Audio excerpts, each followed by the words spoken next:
আজকে আমি মুঠো পিঠা তৈরি করব। তার জন্য সিদ্ধ চাল নিয়েছি 300 গ্রাম, ভিজিয়ে রেখেছিলাম 10 ঘন্টা। তারপর এটা মিক্সিতে গুঁড়িয়ে নিয়েছি। এটা আমি খুব গুঁড়াইনি, অল্প চাল চাল এতে আছে। এর মধ্যে আমি দিয়ে দেব, এর মধ্যে আমি লবণ দিয়ে দেব, এর মধ্যে আমি একটা ছোট সাইজের নারকেল কোড়ানো গোটা আমি দিয়ে দেব।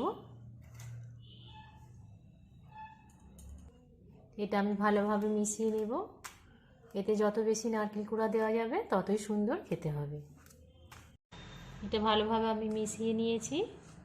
এটা এবার আমি গরম জল দিয়ে মাখিয়ে নেব। এটা ঠান্ডা জল দিয়ে মাখালে মুঠোটা করা যাবে না। তার জন্য এটা আমি গরম জল দিয়ে মাখিয়ে নেব।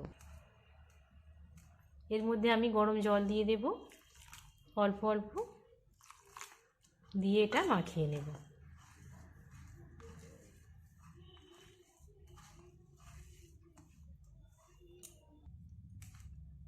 এটা আমি গরম জল দিয়ে মাখিয়ে নিয়েছি। এর মধ্যে আমি 2 চামচ চাল গুঁড়ি দিয়ে দেব। দিলে আরেকটু এটা ভালোভাবে টাইট হয়ে যাবে।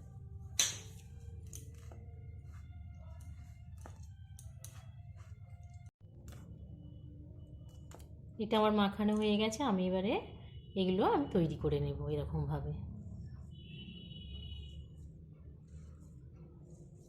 এই সাইজ করে আমি তৈরি করে নেব।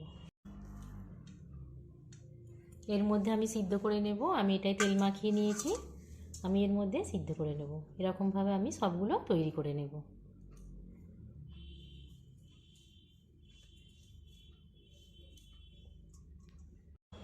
এগুলো সব আমি তৈরি করে নিয়েছি। আমি এবারে এগুলো সিদ্ধ বসিয়ে দেব।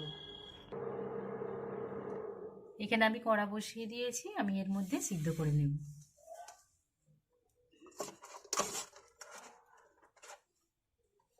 এর মধ্যে আমি ঢাকা দিয়ে দেব।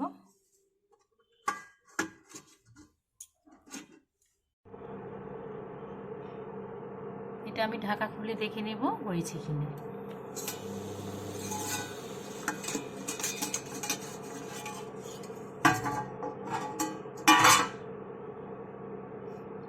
দেখুন এটা সিদ্ধ হয়ে গেছে। আমি এটা নামিয়ে নেব, তবে এটা হতে 15 মিনিট টাইম লেগেছে।